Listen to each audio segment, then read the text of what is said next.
मोना, तुम दिन रात सोती रहती हो, कुछ काम भी कर लिया करो। ये लो, कपड़े अभी धोने हैं।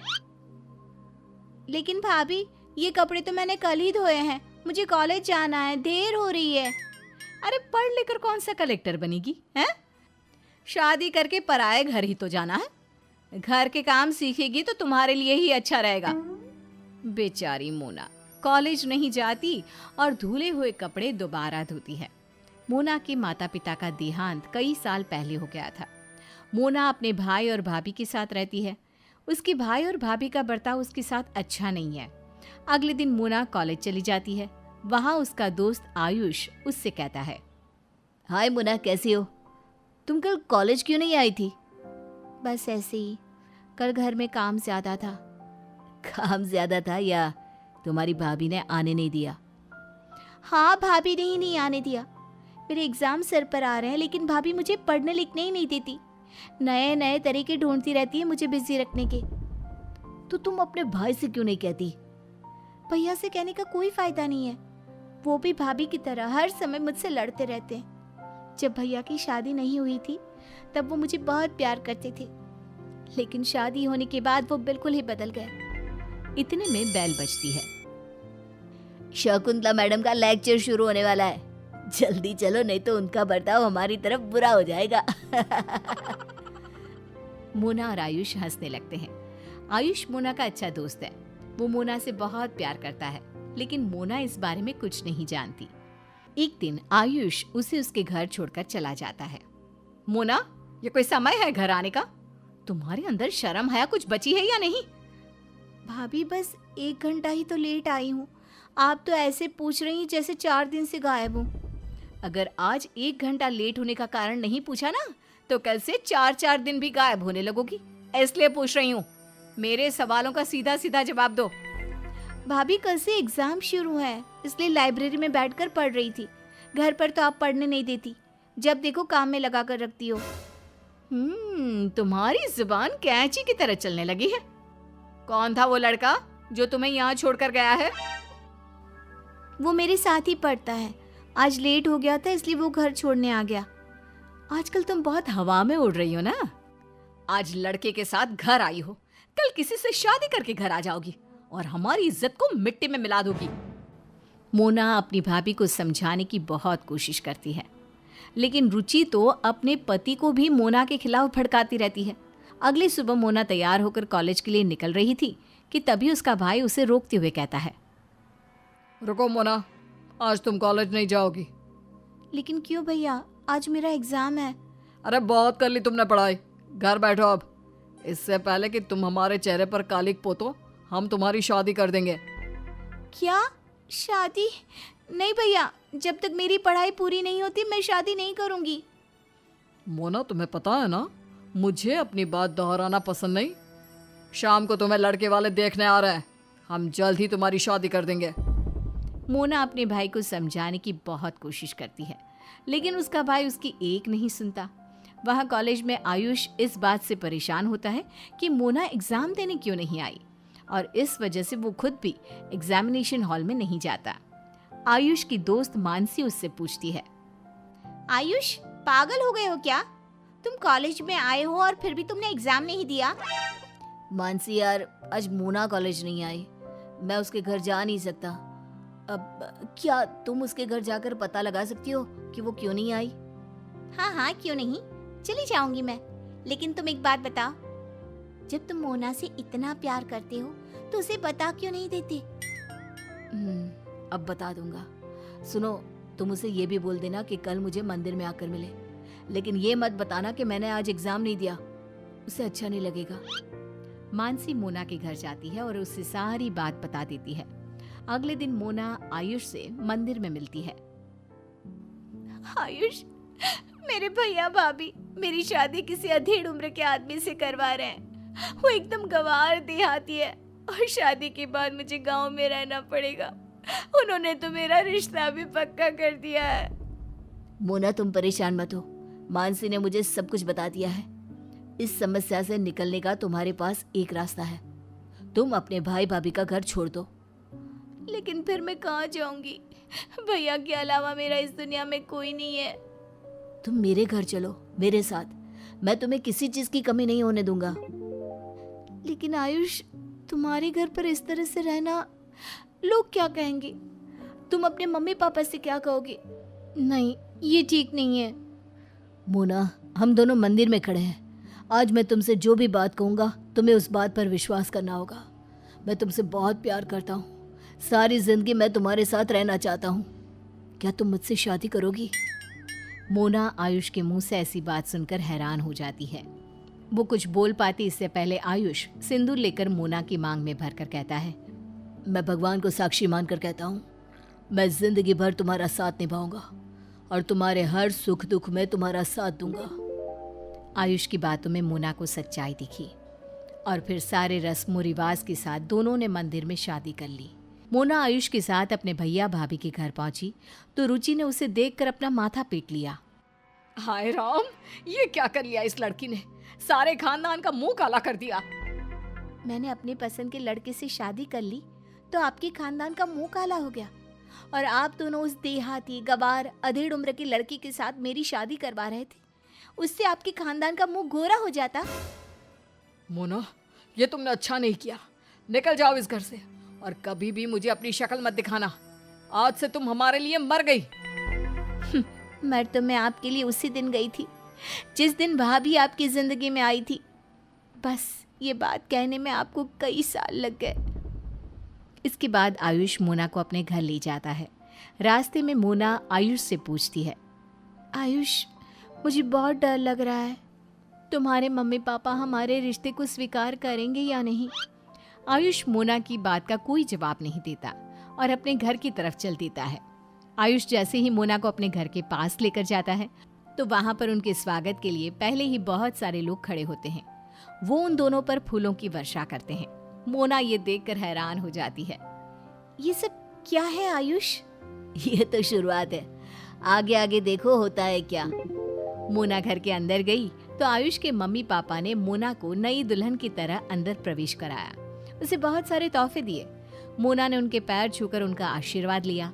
फिर मोना ने आयुष से पूछा, आयुष, अब तो बता दो, ये सब क्या हो रहा है? मैंने अपने और तुम्हारे बारे में पहले ही अपने मम्मी पापा को बता दिया था। उन्होंने ही मुझसे कहा कि मैं आज ही तुमसे शादी कर लूं और तुम्हें अपने घर ले आऊं। अच्छा, तो इसलिए मेरे बिना कुछ बोले तुमने मेरी मांग में सिंदूर भर दिया था ताकि मेरे पास मना करने का कोई कारण ही ना रहे। हाँ, और तुम्हें पता है, मम्मी पापा सुबह से हमारे स्वागत की तैयारी कर रहे हैं। सारे रिश्तेदारों और पड़ोसियों को इकट्ठा कर लिया, हर घर को दुल्हन की तरह सजाया। तुम्हारे और मेरे लिए गिफ्ट लेकर आए। तुम्हारे मम्मी पापा बहुत अच्छे हैं आयुष। तुम्हारे नहीं, हमारे मम्मी पापा बोलो।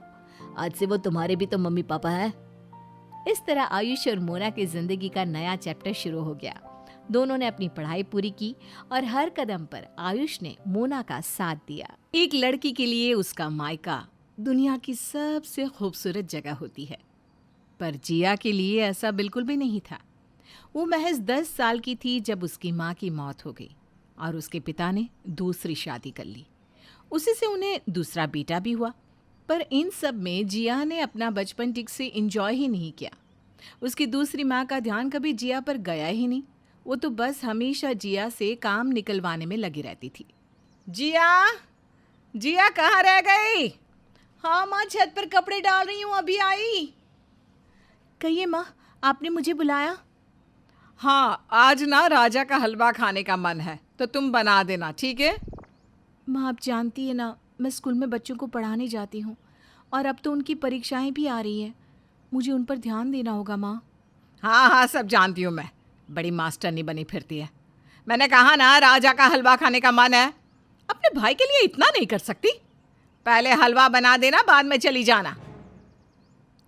ठीक है, मैंने खाना तो बना दिया है, हलवा बनाकर तुरंत चली जाऊंगी। और सुन, स्कूल से जैसे पगार मिले सीधा यहाँ लेकर आना। हाँ, कोई ज़रूरत नहीं है फालतू के खर्चे करने की। आज तक मैंने अपनी पगार का एक पैसा भी खर्च नहीं किया माँ। आप क्यों हर बार यही बात कहती रहती हैं? बड़ी ज़बान चल रही है तेरी, हैं? अब जल्दी से काम कर, मेरे सर पर चढ़ने की कोई ज़रूरत नहीं है, समझी? बड़ी आई मुझे जवाब देने वाली। कावेरी का बर्ताव हमेशा से जिया के साथ ऐसा ही था। उसके पिता को तो जैसे याद भी नहीं था कि उनकी कोई बेटी भी है। वो तो काम में व्यस्त रहते और जो उनकी बीवी कहती वही करते और सुनते थे। बस एक ही जगह थी जहाँ जिया को थोड़ा सुकून मिल पाता था, और वो था जहाँ वो बच्चों को पढ़ाती थी। सारे बच्चे भी जिया को बहुत पसंद करते थे। Good morning ma'am. Good morning Chintu. आज पेरेंट्स मीटिंग है ना, तुम अकेले आए हो? कोई नहीं आया तुम्हारे साथ? आए ना, मेरे चाचू आए हैं, वो रहे कार पार्क कर रहे हैं। अच्छा ठीक है, उन्हें अंदर ले आना, मैं इंतज़ार कर रही हूँ। चिंटू अपने चाचू विहान को अंदर ले आता है और विहान को पहली नज़र में ही जिया पसंद आ जाती है। वो उसे देखता ही रह जाता है पर कुछ कह नहीं पाता। विहान की नज़र जिया से हट ही नहीं रही थी। तो आपको समझ में आ गया ना जो मैंने कहा? हेलो, आप सुन भी रहे हैं मैं क्या बोल रही हूँ? हाँ हाँ, समझ गया मैं। आप मुझे अपना नंबर दे दीजिए ना। जी? मेरा मतलब है कुछ समझ में नहीं आएगा तो मैं आपसे पूछ लूँगा। हाँ ओके, ये लीजिए। विहान अब रोज़ चिंटू को स्कूल छोड़ने आया करता। उसकी अच्छी दोस्ती भी हो गई थी जिया के साथ। जिया को भी विहान में एक अच्छा दोस्त नज़र आने लगा था, पर उसके घर के हालात तो वैसे के वैसे ही थे उसके लिए। आजकल बड़ा मोबाइल चला रही है तू, हाँ? कहीं कोई चक्कर वक्कर तो नहीं है ना तेरा? देख रहे हैं जी आपकी लाडली के कारनामे। जिया, ये सब क्या है? क्या कह रही है माँ? पापा, आपने एक बार भी मुझसे पूछा कि मैं क्या कर रही हूँ? बच्चों के एग्ज़ाम से इसलिए वो सवाल पूछते हैं, बस उनके जवाब दे रही हूँ। पर आपको अपनी बेटी कभी दिखाई कहाँ देती है? आपको तो बस इस घर में कुछ ही लोगों की सुनाई पड़ती है। देख रहे हैं इस लड़की के लक्षण आप? हाथ से निकलती जा रही है ये लड़की। मैं तो कहती हूँ जल्दी से इसके हाथ पीले कर दीजिए और रफा दफा कर दीजिए इसे। मैं कोई सामान नहीं हूँ जिसे आप रफा दफा कर देंगी माँ। मैं अभी अपने करियर पर ध्यान देना चाहती हूँ, और वैसे भी मैंने आज तक आपको कोई तकलीफ नहीं दी। घर का सारा काम करती हूँ, कभी आपको कुछ कहती नहीं, फिर भी आप। जियो, ऐसे बात करता है क्या कोई अपनी माँ से? कावेरी सच्ची कह रही है, तुम्हें जल्द से जल्द इस घर से बाहर करना होगा। जिया बिना कुछ कहे रोते हुए अपने कमरे में वापस आ जाती है। वो रो रही थी कि इतने में विहान का कॉल आता है। वो आंसू पोंछते हुए फ़ोन उठा लेती है। जिया, तुम रो रही थी क्या? नहीं, वो बस ऐसे ही। क्या हुआ जिया, मुझे बताओ, मैं तुम्हें ऐसे नहीं देख सकता। मेरे मम्मी पापा मेरी शादी करवा देना चाहते हैं। उनके लिए तो मैं कभी थी ही नहीं। अब वो मुझे इस घर में भी नहीं देखना चाहते। माँ के जाने के बाद मेरा अपना कोई भी नहीं विहार, और अब ये लोग मेरा करियर भी मुझसे छीन रहे हैं। तुम प्लीज़ परेशान मत हो। अब क्या तुम कल मुझसे मिल सकती हो प्लीज़ जिया? ठीक है, कल हम स्कूल के बाद मिलते हैं। दूसरे दिन विहान जिया से मिलने आता है और अपने दिल की बात कहता है। पर विहान, ये कैसे हो सकता है? मुझे तो तुमसे पहली नज़र में ही प्यार हो गया था, बस तुम्हें बता नहीं पा रहा था। मेरे माता पिता कभी नहीं मानेंगे इस रिश्ते के लिए।